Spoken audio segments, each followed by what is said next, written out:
What does the goddamn line say, Tony? Please do not use gendered language. Then what?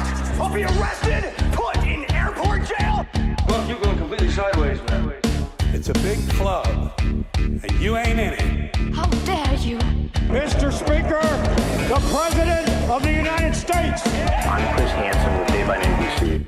Jack Marius Tactheratrix. Hi, I'm Spartacus. Jackson, Sacramento, he, him. Steven Seagal. Sex offender guy. I'm Keith Morris. This is Muammar Gaddafi. I'm Rick James, bitch. Sorting through the lies. The hijacker's passport was found blocks from the World Trade Center crash site, if you can believe that. We cannot track $2.3 trillion in transactions. And uncovering the centuries-long plan for world domination. Learning about Cuba, having some food. Let's talk about Chinese people. Have you ever been in a Turkish prison? Swangles in Fort Lauderdale? I have sent 6 of my Libyan missiles to blow up the Sears hardware department. Nothing could be more fun than jumping off a cliff with 2 German bisexuals. Oh, you English are so superior, aren't you? Thank you, comrade. And now, Macroaggressions. That's what assholes call it. With your host, Buddy, I don't know who you are, but you're about to get chlamydia. Charlie Robinson. Hey, Whitey, where's your hat? You want to drop the blame on Charlie and say it's all Charlie's fault. He was a retard. I get some goddamn diuretic.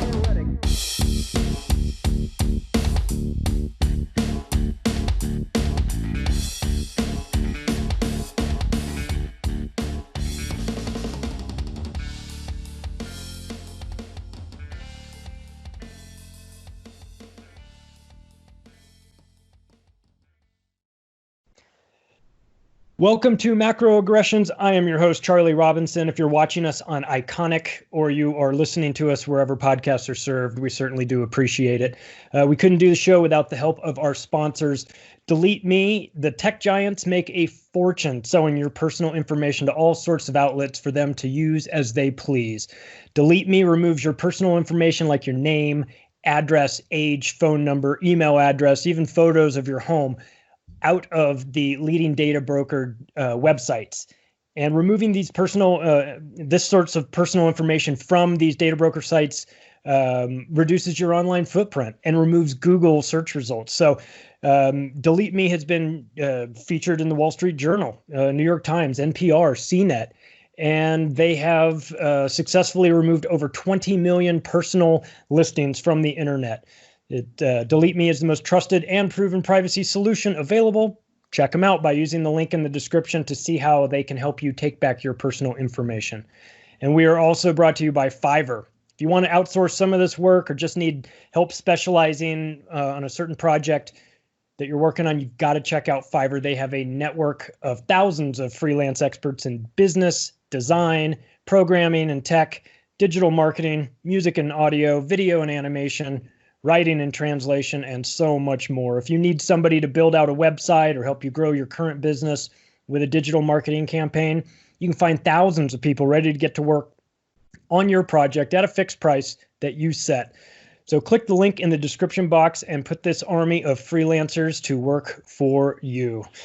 Well, now that we've got the business out of the way, I want to get down to the important stuff, and that is talking about the education system of the United States, where we've been, where we're going, and maybe how we can view this whole situation a little bit differently. Now, for the last 2 years, I've been one of the many speakers at Anarchapulco, and I've had a pleasure of I do my speech early, and then I get a couple of days to just go around and go from place to place and watch other people speak. And so this is where I had a chance to meet David Rodriguez, who was talking about unschooling, and this was the most important, it was the most fascinating component of Anarchapulco for me. I think a lot of people get caught up in the anarchist component and cryptocurrency, but really, if we're going to be honest about this, the most important investment is not cryptocurrency, it's the education of our children for the future generations. And when I saw what David was doing there, it blew my mind.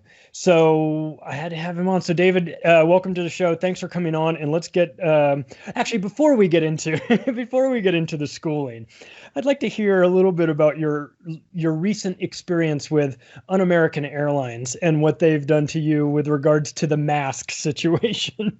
Yeah, no, this is going to be a great conversation. I love talking about schooling and children and the future generations for freedom. At American Airlines, I decided to do something called Operation Medical Exemption because I had, with my friends, my freedom friends out here in Santa Cruz in California, we did something called Operation Grocery Store. We went into grocery stores without masks in groups and recorded that. So traveling, I'm by myself, but I wanted to see if they would respect the medical exemption.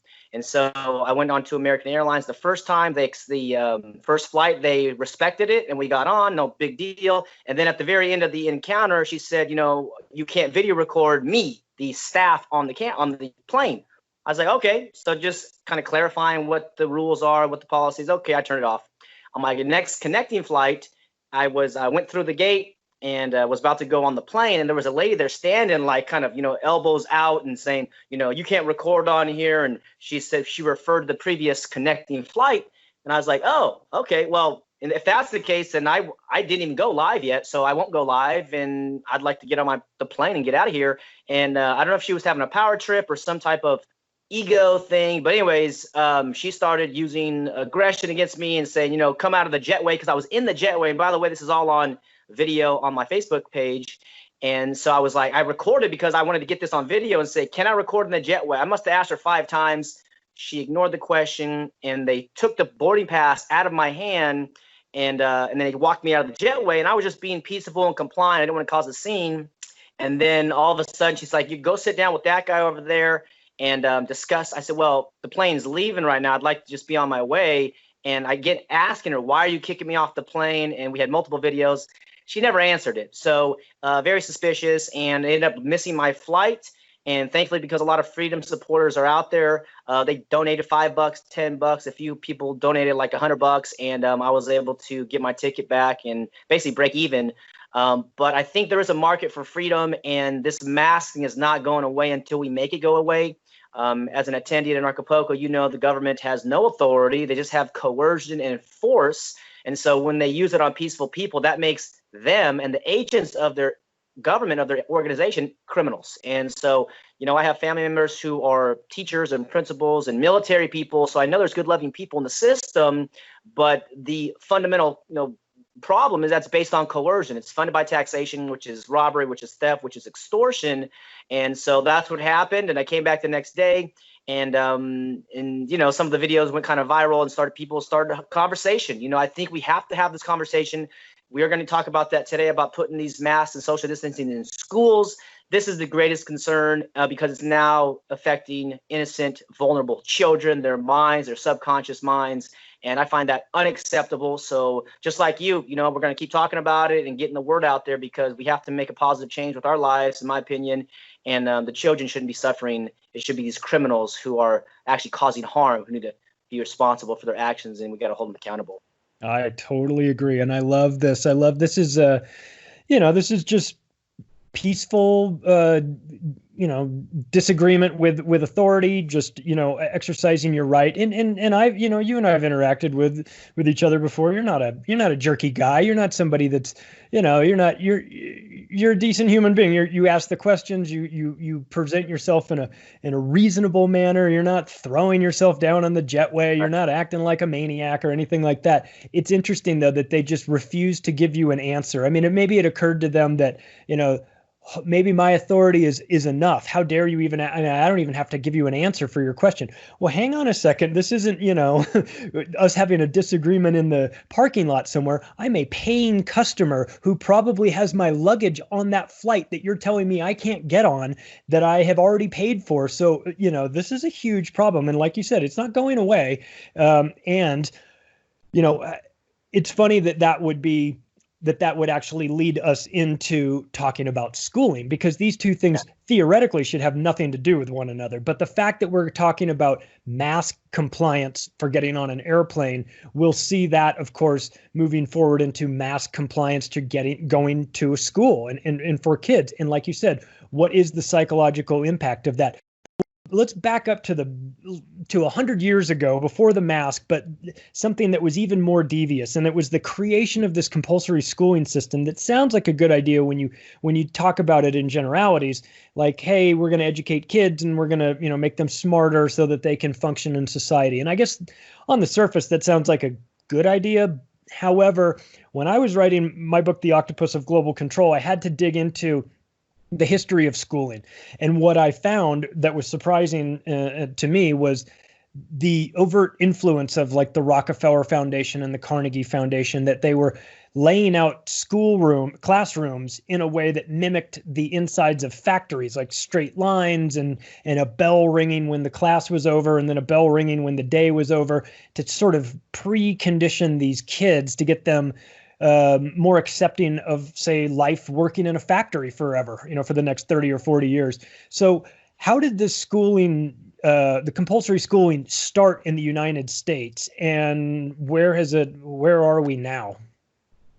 Yeah, so it started in 1852 in Boston, Massachusetts, with a guy named Horace Mann, and it took him 10 years to actually lobby for this mandatory compulsory school law, but he got it from the Prussians, which is, previous Germany, and their purpose was to make obedient soldiers and obedient consumers, and of course workers, clerks, people that don't have critical thinking skills, because they found out that if people can think for themselves, they won't obey and they become very insubordinate. And so it's all about management, from the top down.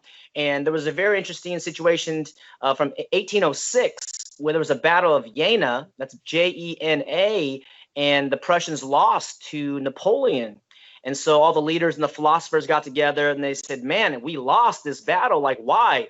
And they said, we're commanding the soldiers to march into the bullets, and they're going left and right. They're self-preservation.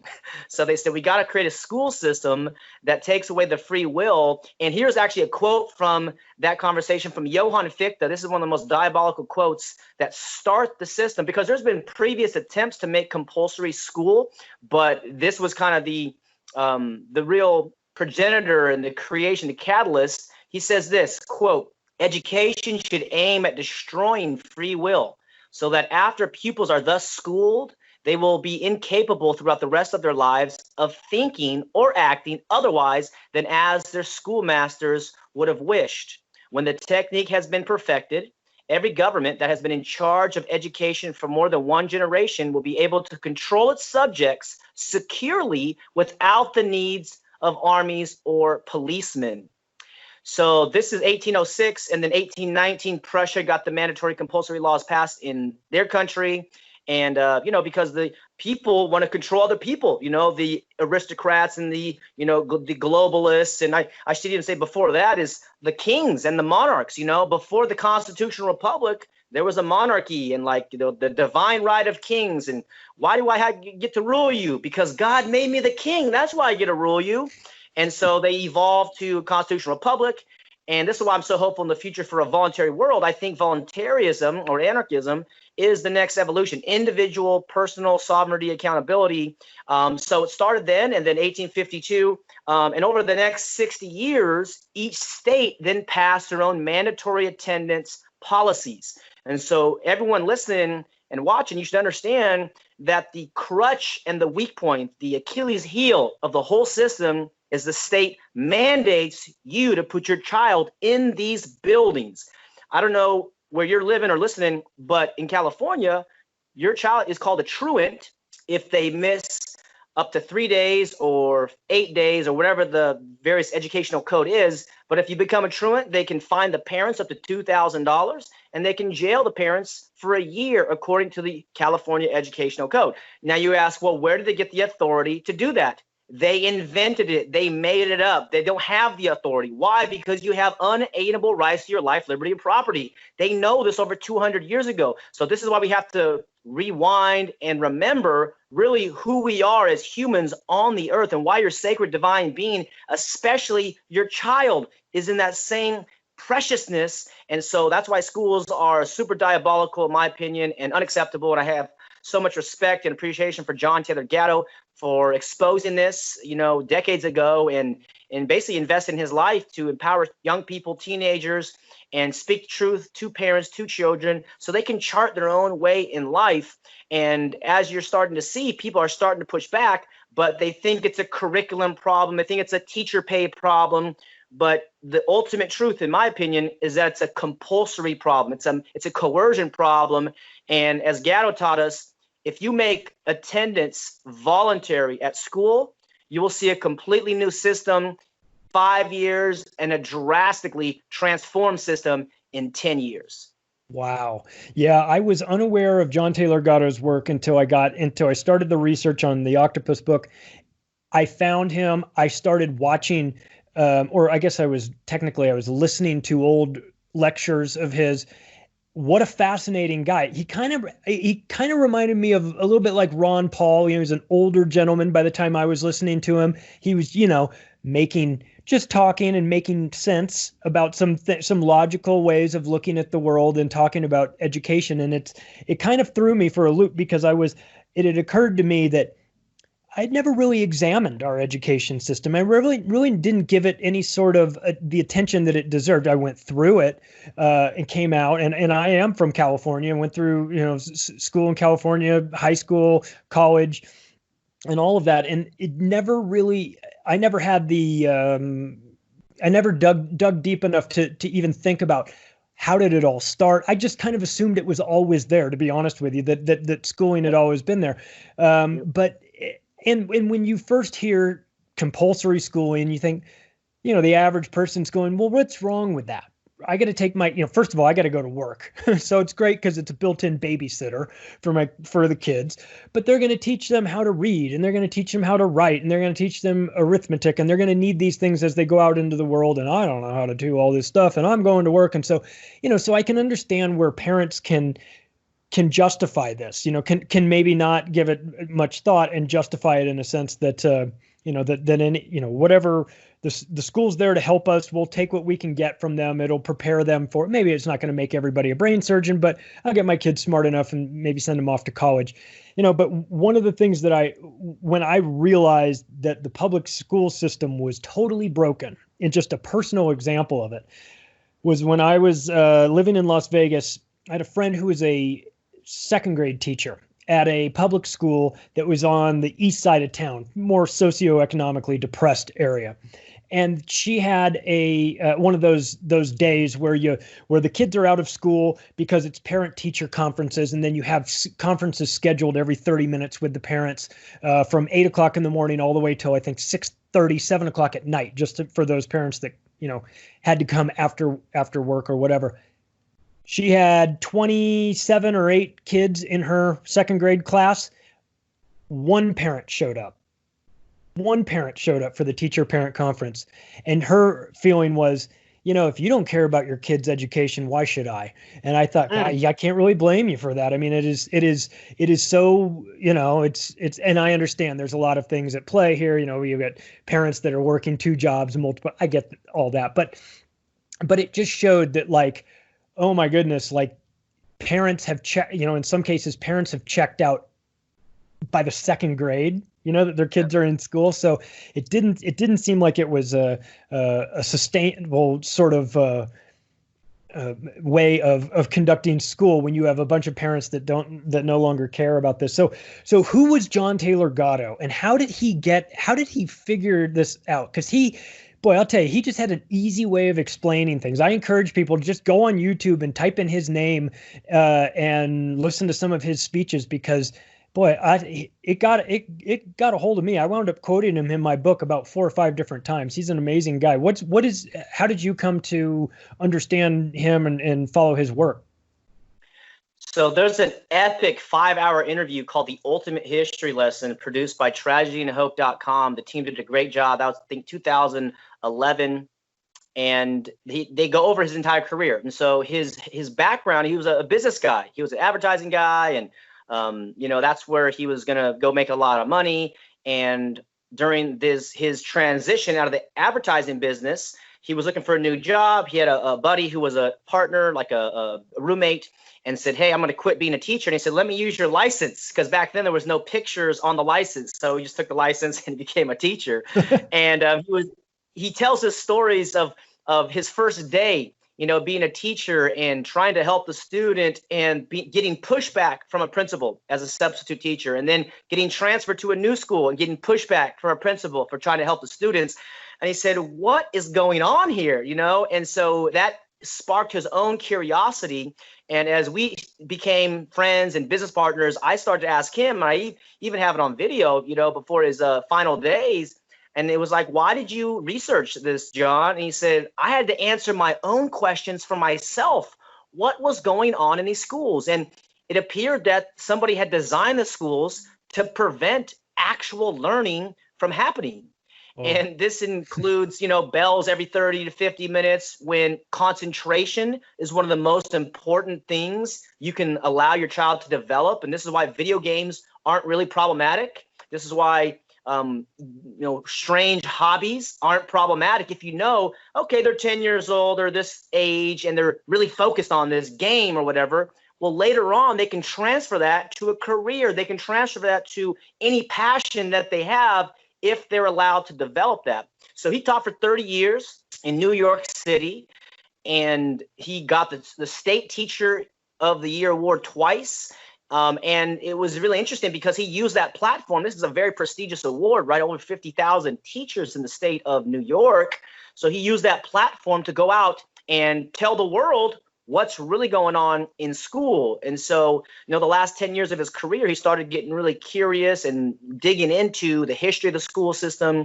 You mentioned the Rockefeller Foundation and Carnegie Foundation, and he's a very compassionate guy. And he's like, they're not necessarily evil, but it's a rational, logical thing. If you have thousands of employees and hundreds of locations, you don't want problems. So you want to make them non-thinking. You logically want to remove that from. Now, it is an immoral system, but he was able to see the other side of the coin, that they're just making logical business moves. Now, this is also to omit that they didn't have a moral code. It was like money was their God, profit was their, the highest aim. And for people like you and me, maybe some of your listeners, freedom is the highest aim. And as much as we want to become wealthy and have a great lifestyle, that's not what really fulfills people. In my opinion, it's creating a life that you love, making a lifestyle, having good relationships, being healthy, maybe having a family or having pets or having something that you get excited about. And if you're not free to explore that, as we're not from age 6 to age 18,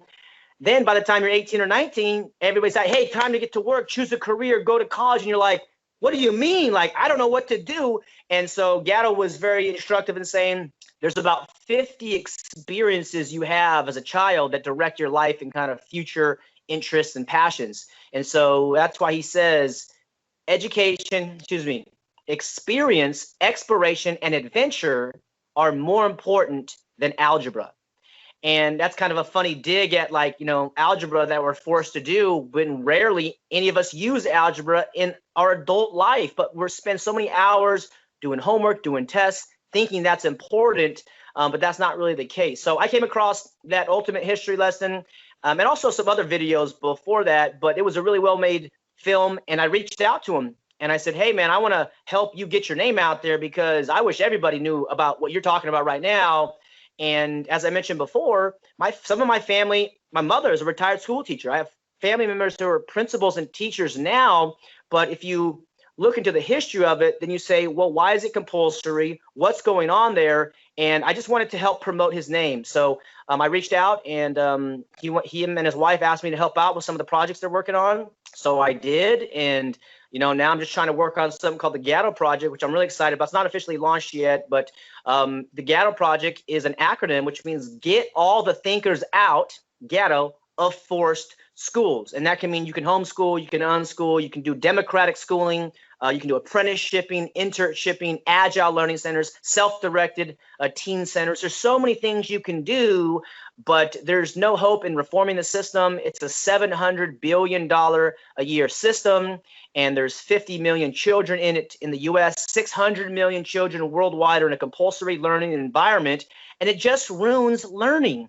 And once I understood that and I felt it, I did feel it, but I couldn't articulate it. And maybe for you and some of your listeners, it's like, oh, I knew something was wrong. Why do I have to raise my hand to go to the bathroom or go get a drink of water? Like, this is completely harmful and demoralizing for humans, because you'll never need to do that again in your life. This is basically teaching you to be an obedient person. And then they put in the statism as well. You pledge allegiance to the flag, to the republic for which it stands. But shouldn't you be like pledging to truth, to honesty, to sincerity, to love, to peace, to your family values, your personal values, your traditions, your heritage? There's so many things better than the republic to pledge your allegiance to.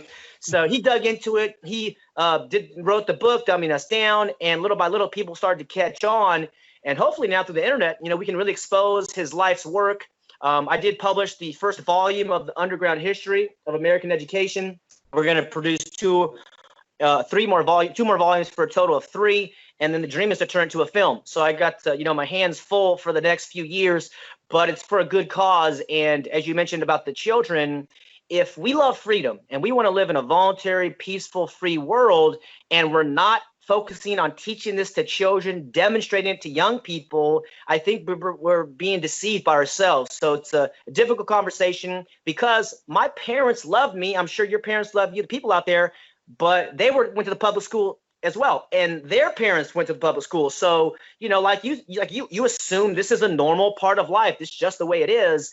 And then you find out that it was a very slow adoption rate, from the 1850s into the 60s, 70s, the early 1900s. It wasn't like this great, hey, let's everybody get on board. It was the state forcing it through, politicians using children as tokens or as chips in poker. And of course, who doesn't want happy, healthy children?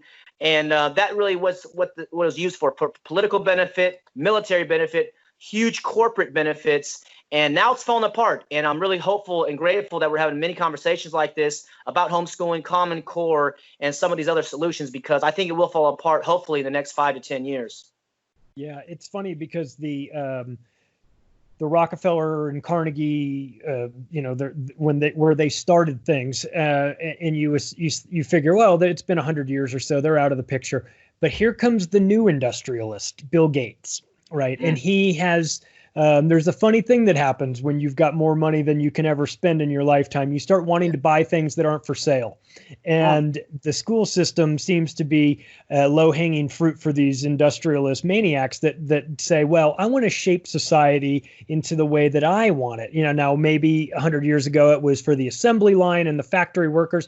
But then when Bill Gates gets involved in his ties to technology that we all know about, and unfortunately some of his other ties to some of the more nefarious things in the vaccination world that go unreported, this might be the wrong guy to allow to step in and be in control of some of the textbooks with Common Core. Talk to us a little bit about Common Core and where that came from and where that's going and what that looks like to people moving forward. Yeah, so Common Core is actually the first attempt at a national curriculum for math and language. And so in the past, the districts would get money from the state, and the state would administer the curriculum. So you have the district and the state. And now the states are getting money from the federal Department of Education. So now instead of being a state-led curriculum, which is still terrible, now it's a national curriculum. So it's centralizing. And so they want to create the same type of beliefs and values, attitudes in children, because these children raise up and become the voting citizens and the populace. So this is why decentralization is so important. And Bill Gates openly said, I think it's been maybe 3 or 4 years since he said it, but he said Common Core, we made some mistakes, and he kind of was drawing back from his position 10 years ago, where Common Core was the greatest thing, since running water or something, because they have to sell it to the populace, so the politicians can sell it. And then once you see what's going on in the Common Core, I mean, they're teaching sex ed to 10-year-olds and, teaching about really, gross things that I think parents should focus on.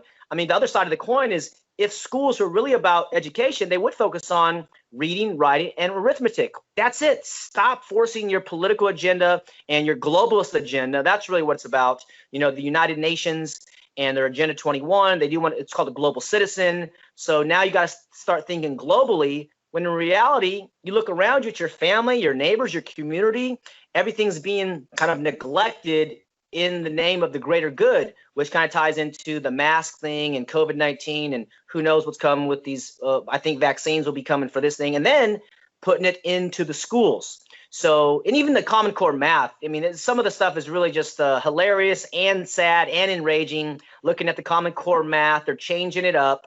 And so what they want to do is confuse the mind of the child, you know, for 12 years out of your supervision, out of your approval. You have no control what's going on in the curriculum. It's going into the mind of your child, and then confuse them and then tell them whatever they want. They say, okay, my mom and dad dropped me off at school. It must be okay. They approve.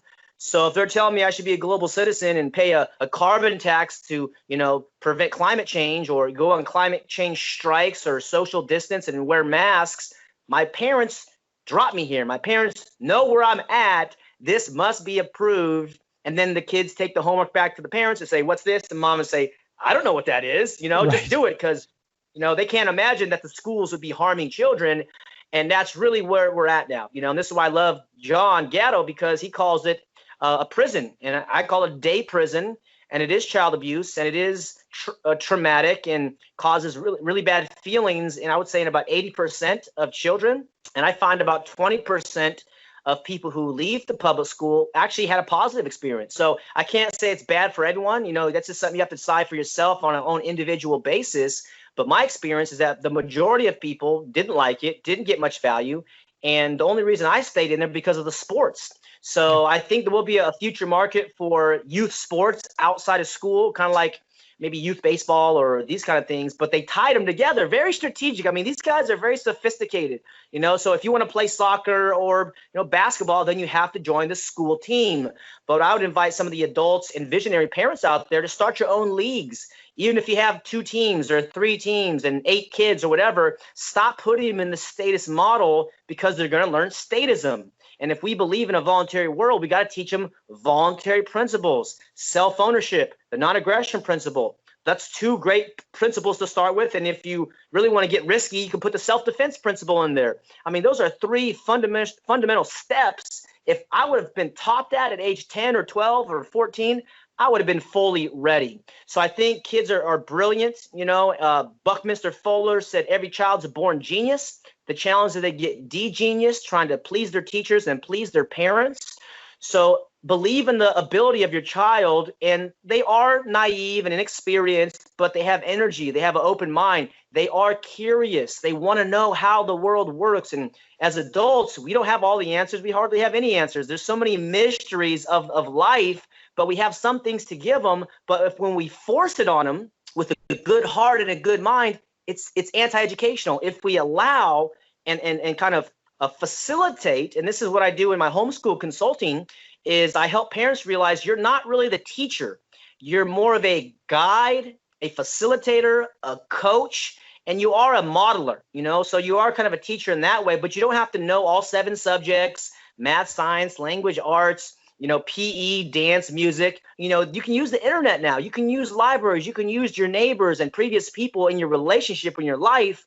But think about you as a facilitator. You're a learning partner with your child, and be curious with them, help them. And if you find something they're curious about, and it's dinosaurs or it's video games or it's flowers, as boring as that might be to you, to them it's not. To them it's new. This is their first time on Earth, and so you want to kind of guide them and maybe recommend some books or some magazines or some type of path that's interesting for them. And as I mentioned before about concentration, they can change later, but they want to look at you as a trusted partner, a loving partner in learning and their life, and then they'll always come to you for advice. Yeah. Well, you know, it's funny, the parents have inadvertently become co-conspirators in this with handing their kids over to the state. And I think it's important when people talk about public schools, I like to rename them government schools just for a little bit of emphasis, because that's what this is. It is a government school. They're teaching you government issued subjects in a particular way. If you don't regurgitate the information in the correct manner, you get marked wrong. If you don't regurgitate the version of history that they teach you, which we all know is totally wrong. I mean, it's history is written by the victors, but also then the schools and the governments get involved and start tweaking things. My God, I feel like I learned history going through school. I had to unlearn everything I learned and then learn a new version of history once I got out of school. It's very frustrating, but and parents don't consider themselves to be co-conspirators in this. They think they're just doing what they're supposed to do. Hell, it's compulsory. They have to do it. They have to get their kid in school somehow. Maybe someone pays a little bit more for private school than somebody else. But now what we've gone through, we've experienced this, halfway through 2020. We've seen the end of the school year for a lot of kids. I have an 8-year-old. She finished, the last of third grade on a computer with Zoom. Now we're starting to brace for what does the following year look like. So you got a lot of parents that have had some free time to reevaluate their situation. They maybe look at the nightly news and they go, these people are lying to me about the mask. They're seeing the overt hypocrisy of, well, if you don't wear a mask and march for George Floyd, you're fine. But if you do, if you're marching for something else, then you got to wear a mask or else grandma's going to die. So that people are seeing through that sort of bullshit and maybe reassessing what they want to do with their children moving forward into this next school year that starts, in a couple of months. So how explain, like we're a bunch of morons here. Explain how you get involved, how you make that first step into homeschooling, and where do you get the resources for that? Because I think a lot of parents are like, I don't know algebra. I can't be in charge of teaching my kid math because I'm not very good at math. And then it just ends right there. How do people get past that this hurdle of, I don't know everything, therefore I can't teach my kid anything, and get them more comfortable with the idea? And where do they go for resources, and where do they go for curriculums, and where do they go to connect with like-minded people? And what about soccer practice? And oh my God, all these things that seem overwhelming the first time a parent thinks about this. Explain it to us in a way that doesn't sound quite so scary. Yes. So I fully understand, mom and dads out there, this is the scariest decision of your life, I've been told. So take a deep breath. You totally got this. Homeschooling is the proven way to educate children and for them to educate themselves, been on for thousands of years. It's forced schooling, which is the new anomaly upon history in the last 150 years in the United States. So I have a virtual school called Valor Academy, and I have two principles which I founded the school on. One is the world is the classroom. Number two, anything and anybody you can learn from can be a teacher. So it's really important you guys open up your mind to what is actual learning, what is an education, what do you desire for your child?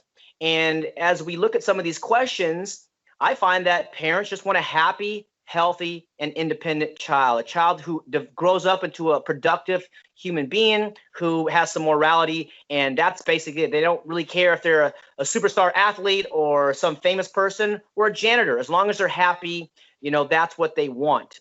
So number one, learning's happening all the time, and you love your child, and you're going to be around in 5 years, in 10 years, in 50 years, let's say.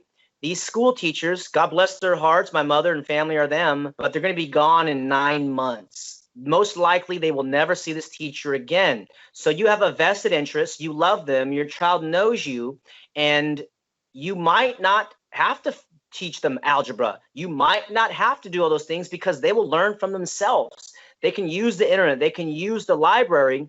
So that's the first part, is you love your child, the world's a classroom, learning's always happening.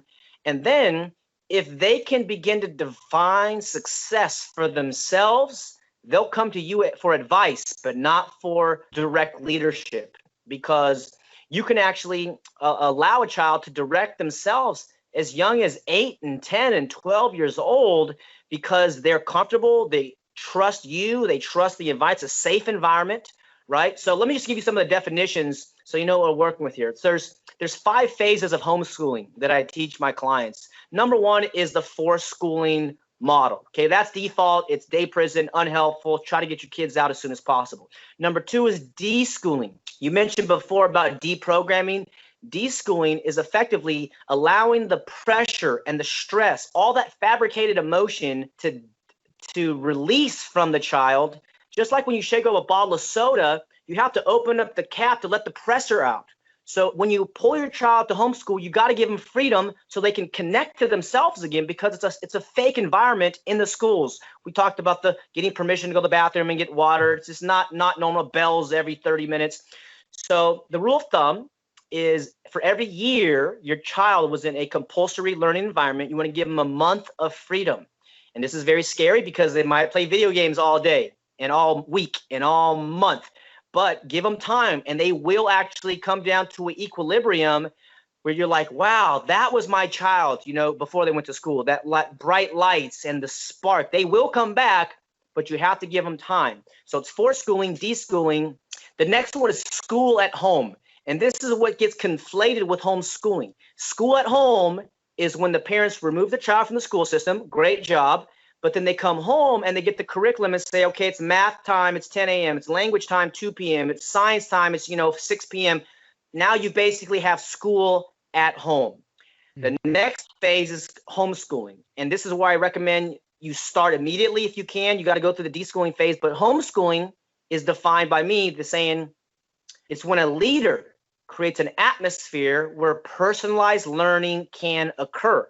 So what type of atmosphere should you, the leader, create? A safe environment, a relaxed environment, informal, low stress, low judgment, so they feel good in exploring and doing different things.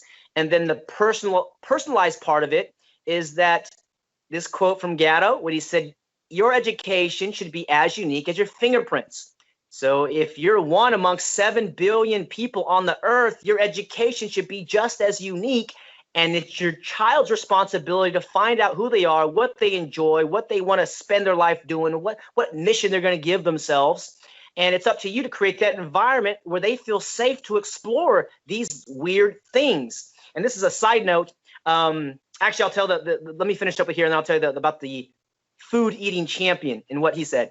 So that's the first 4 stages. There's a 5th stage called unschooling. I define it as 100% self-directed learning. And this is what you do, Charlie. This is what I do. This is what many of your audience members are doing.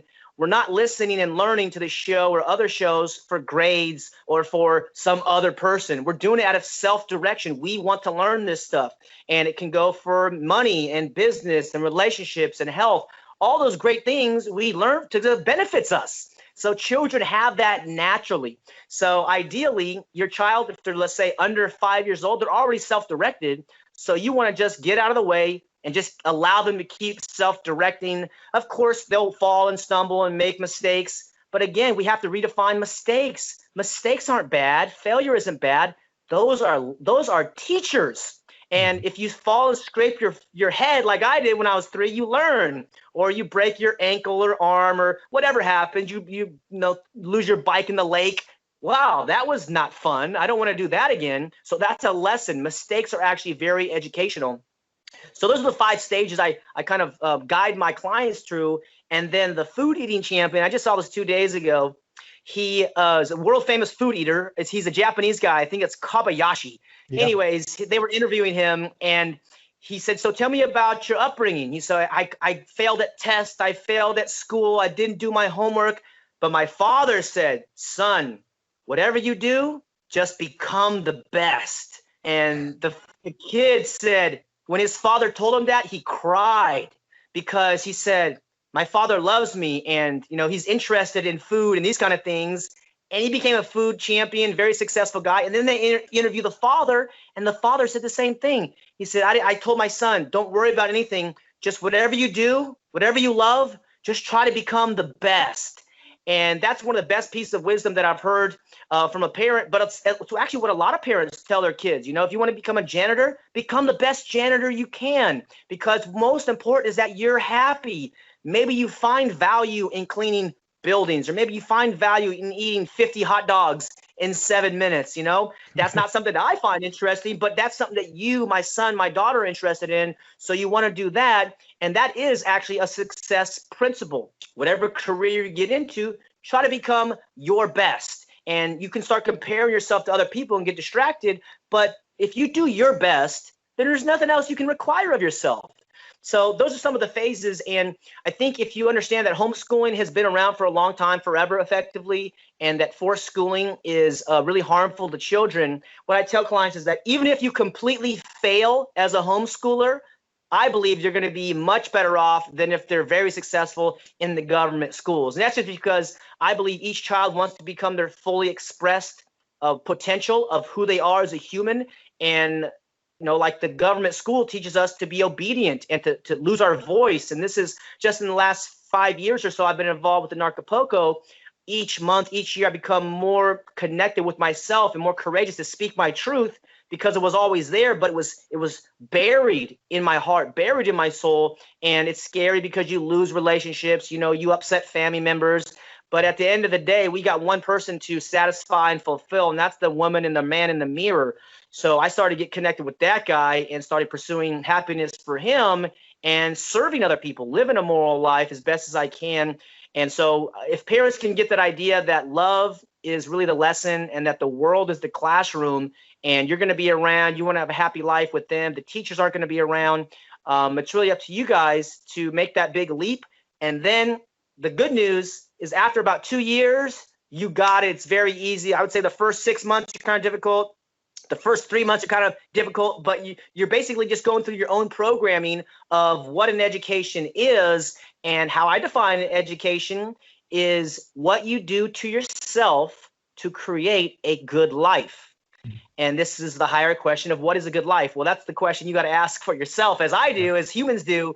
Maybe you don't want to live a good life. Maybe you want to, do something else. But so that's how I define education. And schooling is what somebody else does to you for their benefit. And that's the state, which is an organized criminal entity based on coercion, theft, and intimidation.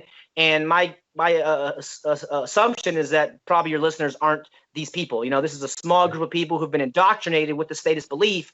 And as you had to unlearn, I've had to unlearn, and we step into a voluntary mindset, a consensual mindset. There's so much hope. There's so much joy in being free and pursuing interests that fulfill your own heart.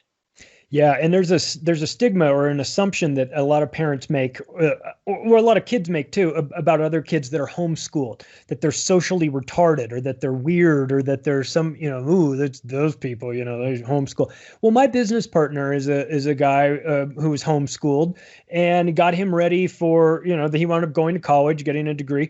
But he lost that sense of that social isolation that potentially he could have had through homeschooling by getting involved in extracurricular activities or sports and stuff like that. So they're I think that some people think, oh, I don't want to homeschool my kid because I don't want him to be a weirdo. Well, okay, but frankly, they could be a weirdo if they went to traditional public school anyway. But this homeschooling stigma of how, because there's a lack of social interaction, therefore that should be a red flag to not push through. I just haven't really, I've heard that, but I just have never really witnessed it. The people that I meet that were homeschooled, frankly, they seem a little bit more well-adjusted than the rest of us, to be honest.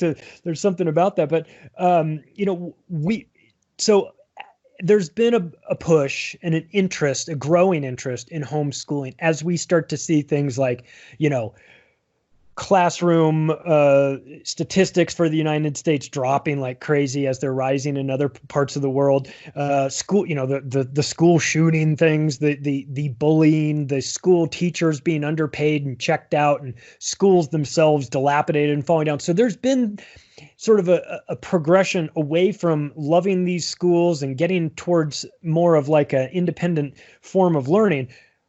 But I feel like there is going to be a tidal wave of people that start to think about homeschooling for the first time ever once they make, and we think they're going this direction, once they start to make vaccines mandatory for kids to go to school. Now, SB 277 in California passed a couple years ago. I was living in California. We had a very young daughter. We said, bye-bye, we're out of here, moved away.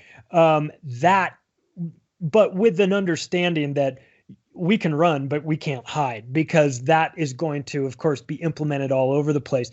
Now, this coronavirus situation, and we don't need to get into the details of why you would create a vaccine for a disease that has a 99.74% survival rate. But that is, or the fact that, they've had flu shots around for many, many years and they're 7-8% effective. So, I mean, come on, we're not solving any problems by doing making vaccines mandatory. But regardless, we all know that's here we are talking about logic and common sense. That'll get thrown right out the window.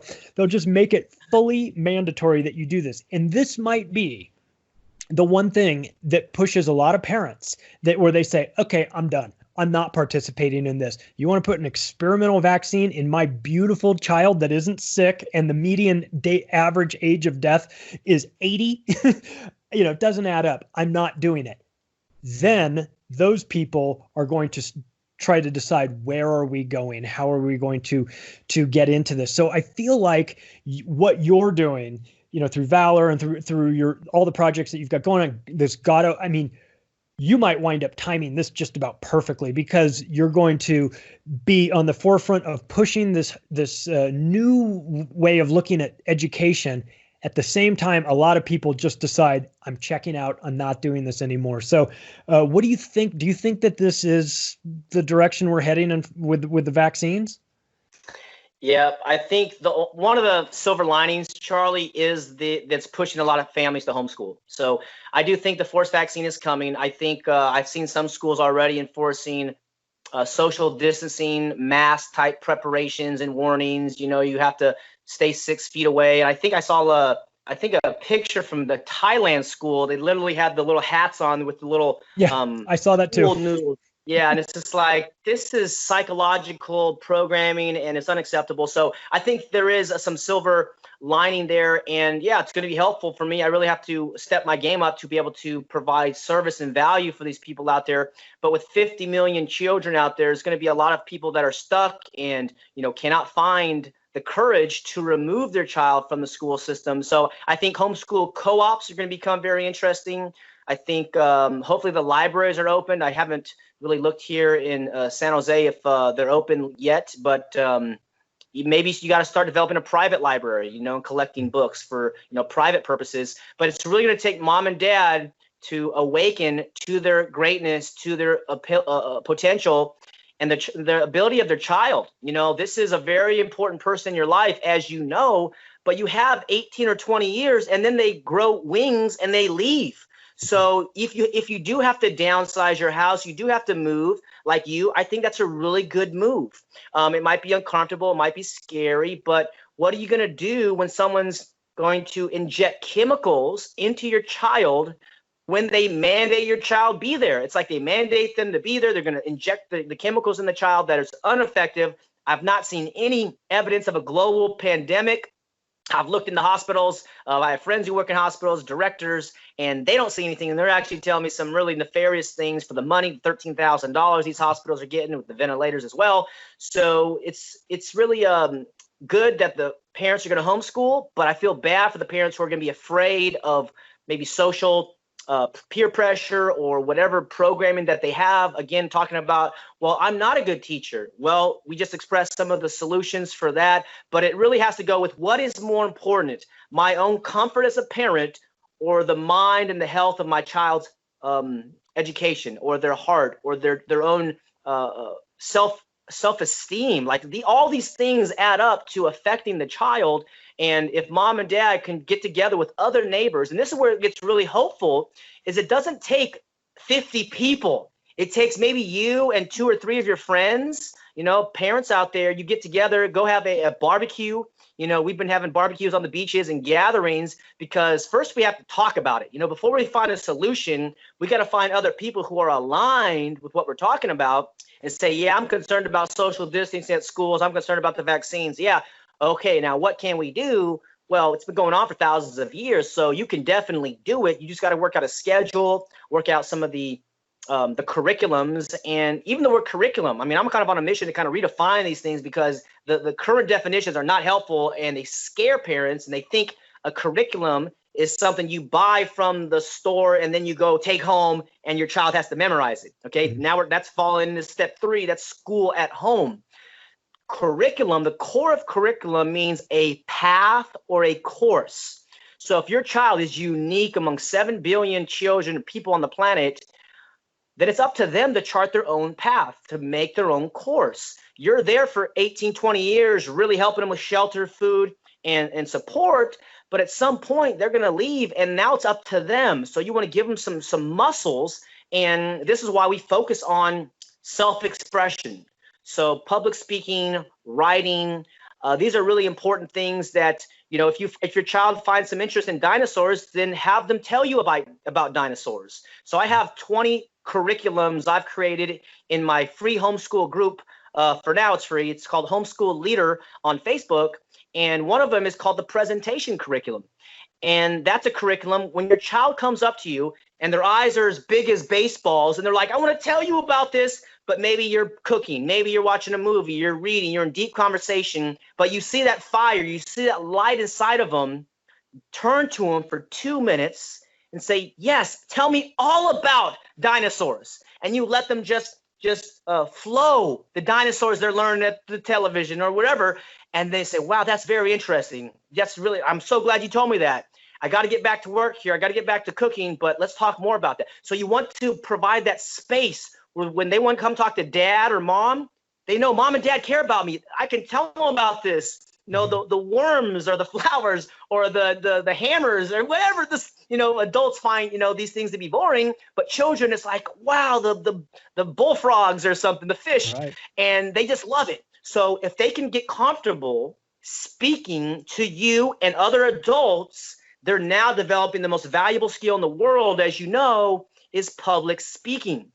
The average person would rather die than speak in public. And this is, confirmed by various studies and surveys. So if they can learn to speak in public, they're going to become the top 10% in their field by default, So speaking, communicating, having basic manners, these are some of the real curriculums that are in that group.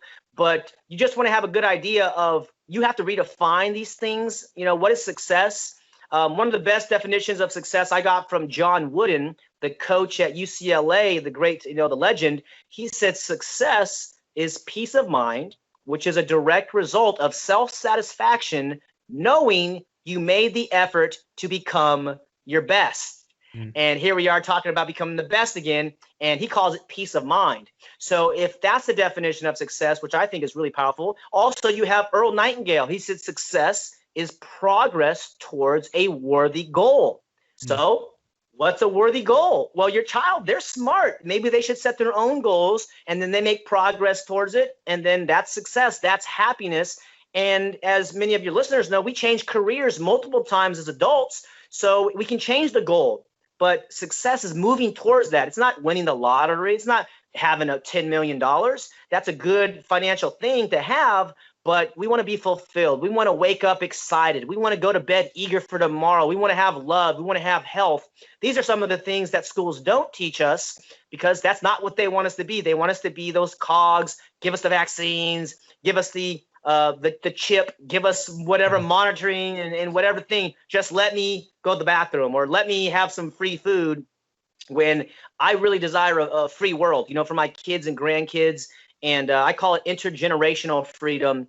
And I gave a speech recently I need to upload, but that's what it's called. And we really have to be sincere in helping the children realize that you own yourself and you can do whatever you want as long as you don't harm another person or their property. There are consequences for your actions, but it's better you learn that while you're living under our roof rather than go out in the real world and, go harm somebody and then get hurt because you didn't know that the real world's different than the school world. So those are some of the ideas of curriculums and for a new mindset for mom and dad. I know you're afraid. I know we talk about the socialization aspect. Schools, you have to actually get permission to talk. You say, hey, Johnny, you can't talk to your neighbor because they call that cheating. But in the business world and in the free world, that's called collaborating. That's trying to find a win-win relationship. And that really is the future. The independent business owners, doing gigs, having solopreneur or entrepreneur type ventures to make a living for yourself.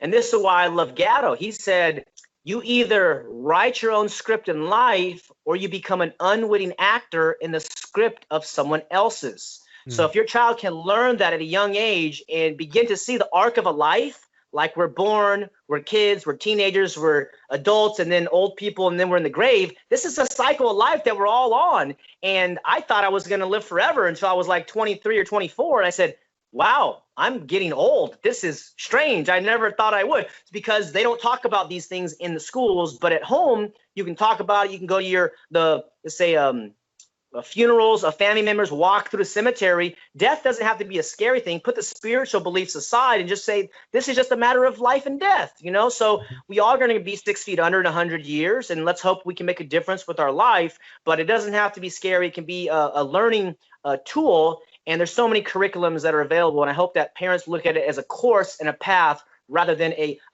document you download and have your child memorize and regurgitate. Yeah. And I put a quote in the Octopus book from Terrence McKenna, and that was very similar to that. It says, if you don't have a plan, then you become part of somebody else's plan. Mm-hmm. And I thought that was really interesting. So for one last thing for the parents, though, I think that there might be some underlying fear that, let's say I homeschool, unschool my kid all the way through high school. How do the colleges perceive homeschooled students in the application and admission process to universities? Do they see that as a negative, as a positive, as undetermined? What I mean, and I know I'm asking you to be, in general, speak for all colleges and universities, which I know is crazy, but still, like, do they have some sort of, what is their default thoughts on homeschooling kids?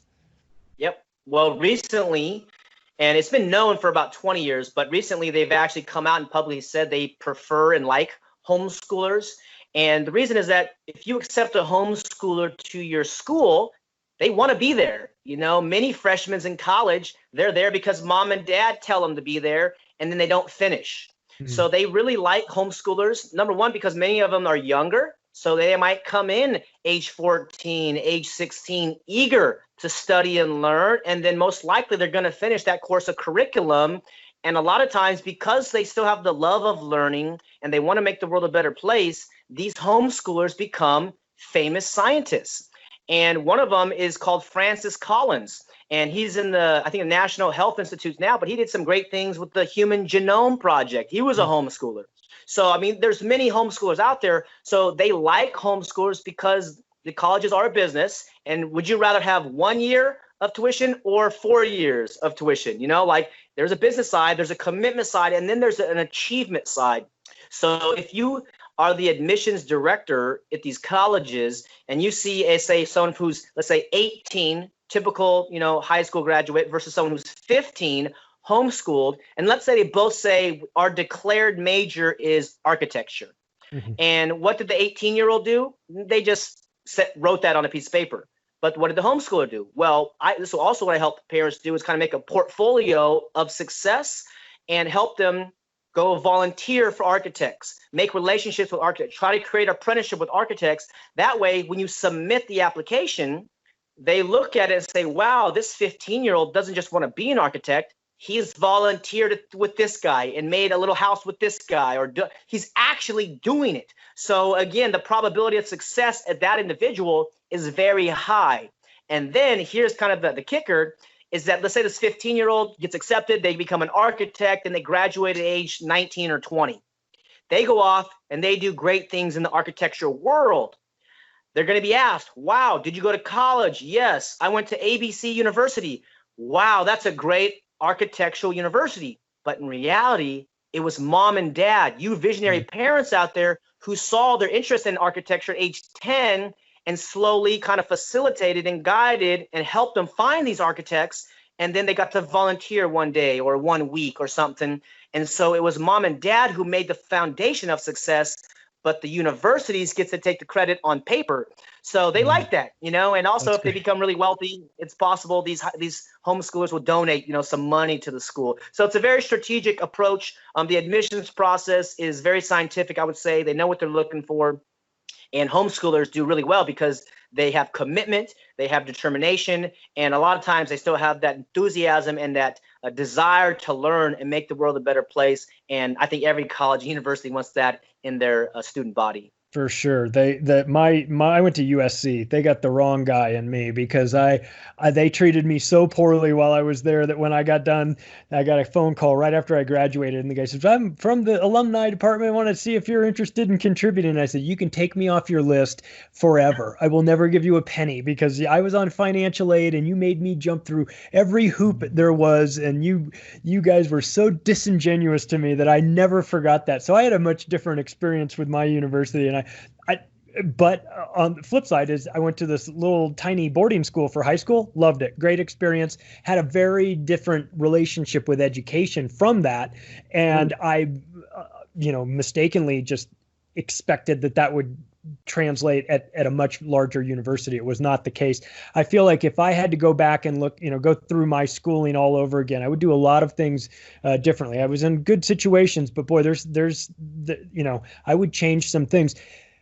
If for people that are watching this or listening to it and want to get a hold of you, what is the best way for them to reach out to you, to connect with you, to figure out what you're doing, to get involved and be a part of the projects that you're working on? So I'm working on the GoddardProject.com website. I mentioned the Homeschool Leader Facebook group. I also have a group called Apprenticeship Creators Facebook group. And then if you want to get some consulting or talk about accelerated graduations, which I do through Valor Academy, you can just email me at info@homeschoolleader.com.